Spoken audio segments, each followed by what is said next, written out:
بسم اللہ الرحمن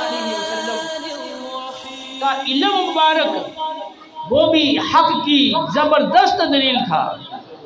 بے شمار مرتبہ آپ نے آنے والے امور کے بارے میں خبریں دیں۔ چنانچہ صحیح مسلم کی روایت ہے، حضرت عمر بن اخطب رضی اللہ تعالیٰ عنہ کہتے ہیں، نبی کریم صلی اللہ علیہ وسلم ایک روز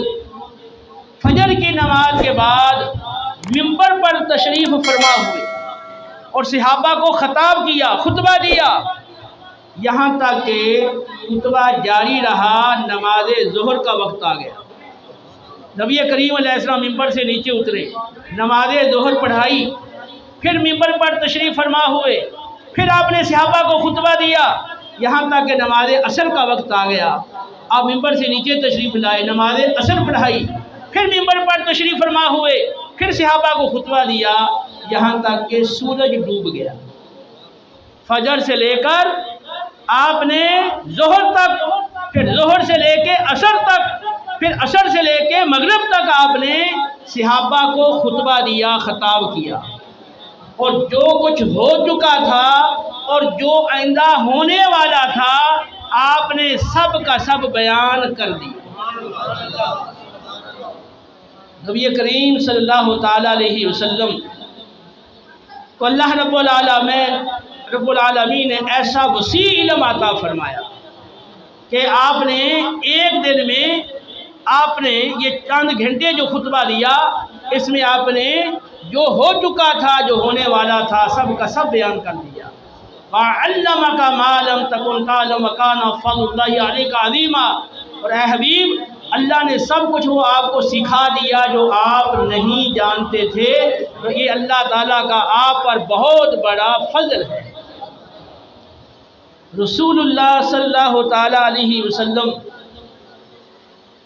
دنیا میں اس لیے تشریف لائے تاکہ لوگوں کو ہدایت اور دین حق سے روشناس کرائیں،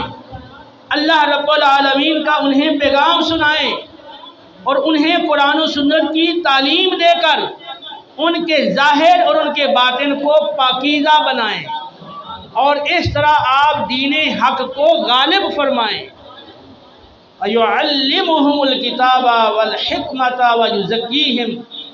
قرآن کہتا ہے کہ آپ صلی اللہ علیہ وسلم اس لیے تشریف لائے تاکہ قرآن و سنت کی تعلیم دے کر لوگوں کو پاکیزہ بنائیں۔ وَالَّذِي أَرْسَلَ رَسُولَهُ بِالْهُدَى وَدِينِ الْحَقِّ لِيُظْهِرَهُ عَلَى الدِّينِ كُلِّهِ، اللہ رب العالمین نے آپ کو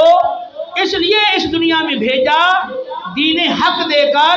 اور ہدایت دے کر، تاکہ اللہ تعالیٰ آپ کے ذریعے سے دین اسلام کو تمام دینوں پر غالب فرما دے۔ تو آپ صلی اللہ تعالیٰ علیہ وسلم کے ذریعے سے دین حق کو غالب کرنے کے لیے، لوگوں کے دلوں میں آپ کی عقیدت و محبت ڈالنے کے لیے،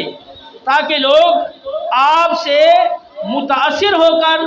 دائرہ اسلام میں داخل ہوں اور دین کے غلبے کے لیے آپ کے معاون و مددگار بنیں، تو اس سلسلے میں اللہ رب العالمین نے آپ کے پورے وجود کو بھی معجزہ بنا دیا،